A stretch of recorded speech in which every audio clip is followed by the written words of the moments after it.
The big issue for the moment is what shall we drive our buses and coaches on in the future? We need to have a green, reliable environment, but we also need mobility. The biggest topic in transport is efficiency. The environment and cutting down on fossil fuels is a big issue on many fronts. We now have more and more cars on our roads, and there is an absolute need for collective passenger transport by buses, by coaches and by taxis.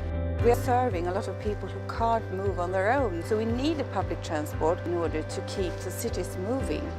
In our region, access to cities is now being restricted to certain types of vehicle. That means we've got to upgrade our fleet, but we don't have any government help for that. Currently, China is the country with the highest number of deaths from traffic accidents.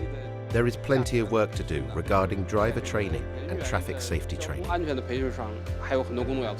Regional trade is normally 40 to 50% of your GDP, but in the case of Pakistan, it's only 5%.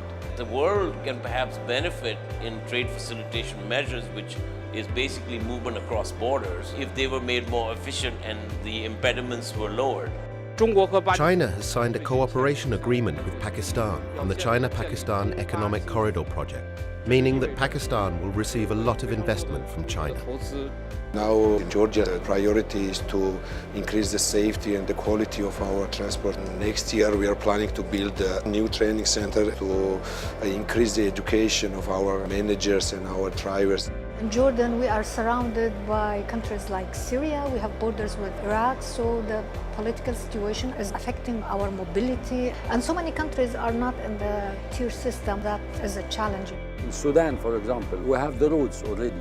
All what we need is signing the treaty, because some trucks spend 3 days to pass by customs. With the tracking system, it will take minutes. The regulation is very strict in Denmark for the taxi industry, and now people can have an app and do business with their own private cars. We are facing now this new mobility on the internet platforms. The problem we have is that we have the feeling that the rules are not the same for everybody. The focus is not on passenger safety and rights for the drivers, so that's a really big challenge.